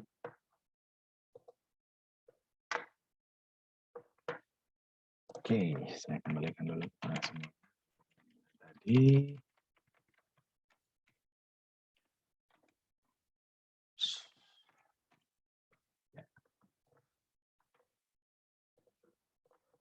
Ya. Kemudian untuk mencegah seperti itu, kita bisa tambahkan di sini teman-teman. employees. Misalnya last name kan harus ada, first name harus ada, ini semua harus ada ya, nggak boleh kosong ya. Nah, karena nggak boleh kosong, itu kita bisa tambahkan. Masih ingat ya di Lumon kemarin waktu kita bikin modelnya kan ada required gitu ya. Di sini juga sama. Kita bisa bikin, saya tambahkan di sini kalau last name ini harus ada, nggak boleh kosong. Required.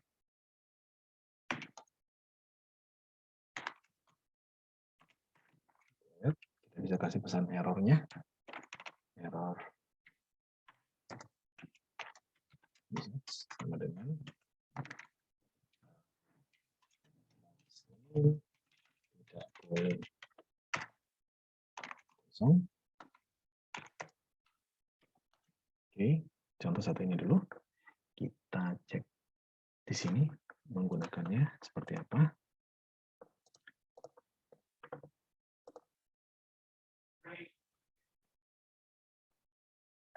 Kita stop dulu. Lagi. Kita tidak rubah dulu ya di controllernya. Kita lihat dulu respon dari pemanggilan API-nya di Postman. Last name-nya saya kosongkan. Oke. Ini saya running. Nah, munculnya error seperti ini teman-teman lihat. Last name tidak boleh kosong. Ya. Kena dia. Oke. Errornya muncul di situ. Ya, ada status 4.400. Kemudian errornya di sini. Ya. Jadi dengan adanya ini validasi yang kita lakukan di model, maka itu tidak akan membuat data kita menjadi kotor. Kalau gini kan jadi kotor ya. Data kosong kok tetap masuk ya. Jadi kita perlu melakukan validasi teman-teman. Sehingga data yang masuk ke database di tabel kita, tabel dan database kita itu adalah data yang valid. Ya. Dan kita juga harus bisa mengkomunikasikan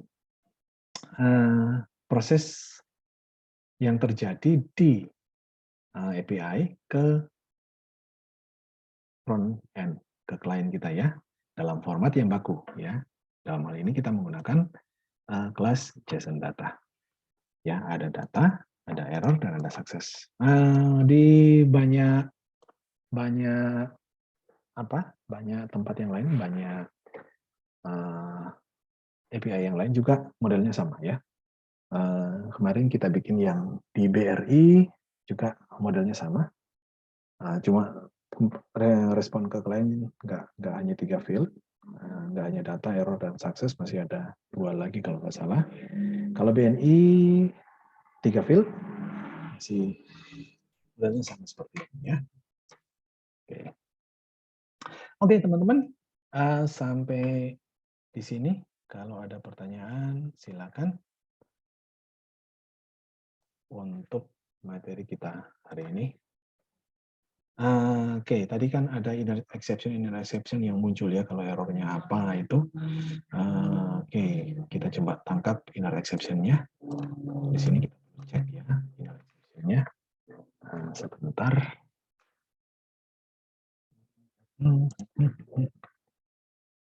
Ada di data.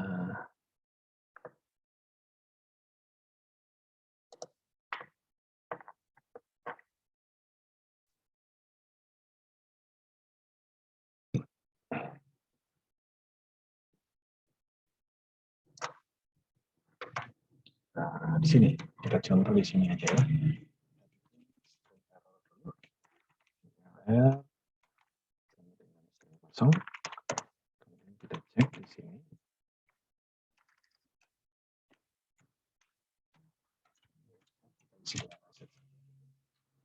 Menjadi kosong.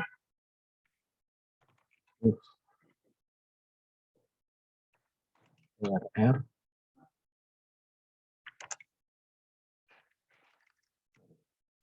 start ini sama dengan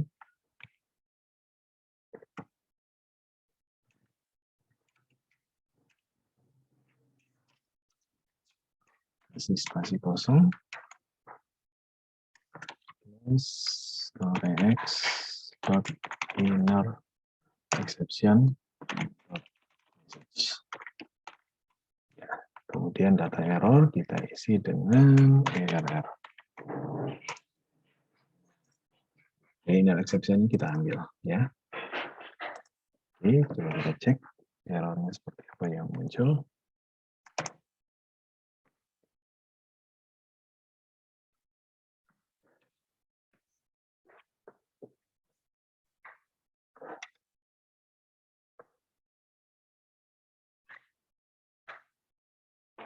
Oke, sudah jalan. Kita ambil yang create. Saya hapus. Tadi kan inner exception-nya muncul di sini ya. Jalankan. Oke, ini yang muncul teman-teman. Oh, last name-nya sebentar. Last name-nya kita buka dulu.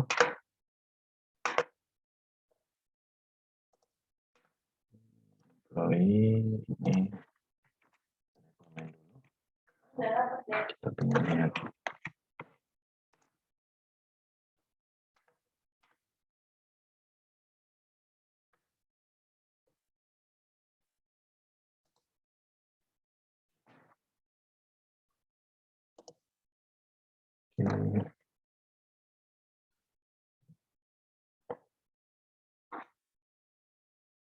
Ya, oke, ini exception, inner exception-nya muncul di sini ya. Jadi ini message error-nya dan ini inner exception-nya. Sorry, ini inner exception-nya. Ya, jadi kolom address cannot be null. Address-nya nggak boleh null. Address-nya kan nggak ada di sini ya. Jadi untuk menangkap inner exception-nya itu caranya seperti ini teman-teman ya. Jadi kita ambil message. Nah, kita harus bikin begini teman-teman. Karena inner exception itu tidak mesti ada. Jadi kalau kita langsung ambil tanpa mengeceknya nol atau tidak, maka akan muncul error malah. Terjadi error nanti di sini ya. Karena inner exception ini tidak selalu bernilai not null ya. Kadang null yang kembalikan kalau yang muncul error yang tidak terdeteksi di inner exception ya. Tapi ex.message, error message-nya itu selalu pasti ada ketika terjadi exception. Ya. Oke, gitu teman-teman yang bisa saya sampaikan untuk hari ini. Ada pertanyaan dulu untuk materi kita? Silakan kalau ada.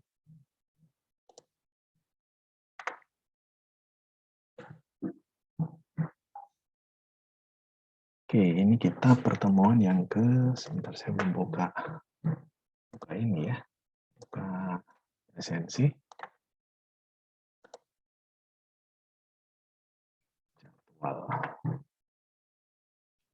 Jadwal kita yang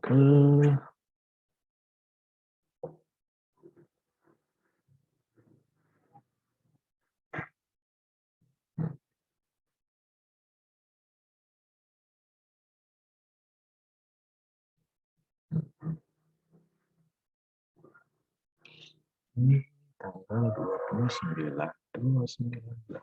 Oke, ini yang ke-12 ya teman-teman.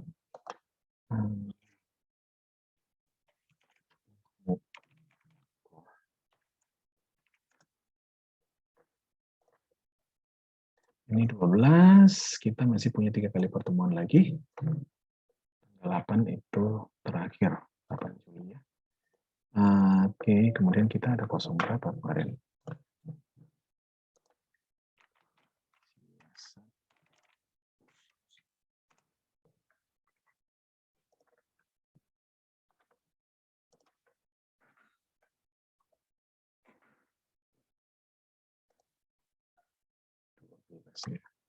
itu hari Rabu.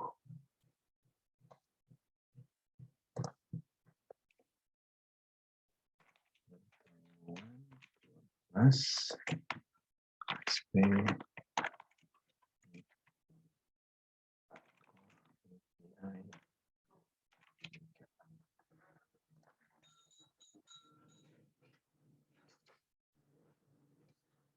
kita ada kemarin kita berapa kali kosong ya teman-teman? Sekali apa 2 kali ya?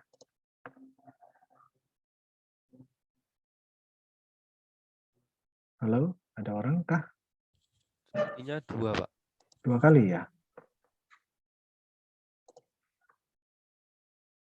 11, 1, 2, 5, 7, 11. 2 kali ya. Oke, nanti kita cari waktu ya teman-teman sebelum tanggal 4 ini. Lagi tanggal kok tanggal 4? 4, 6. Tinggal beliau saya.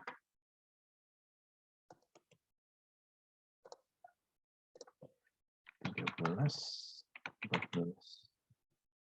Oh, ya.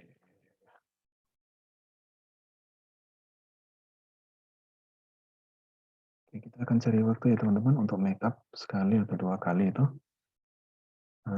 Untuk masuk ke mobile sebelum nanti masuk ke proyek. Ya. Oke, ada pertanyaan dulu untuk materi kita hari ini. Dalam minggu ini saya akan berikan deskripsi untuk tugas teman-teman di API Netcore ini ya. Sama seperti pada ini kemarin, pada Lumen ya. Tidak ada. Oke, kalau tidak ada, saya rasa cukup untuk pertemuan kita hari ini. Kita akan ketemu. Pak, izin bertanya Pak untuk recordnya gimana Pak? Ya, record nanti dilihat di Avlon saja. Nanti saya taruh di sana ya. Yang kemarin belum sempat saya taruh karena masih cukup banyak kerjaan ini yang harus dikerjakan ya. Nanti saya akan taruh di sana sama yang pertemuan hari ini. Baik Pak, Gitu terima ya, kasih Mia. Pak. Oke. Ya Pak. Baik teman-teman, begitu saja pertemuan kita hari ini. Saya berikan dulu recording.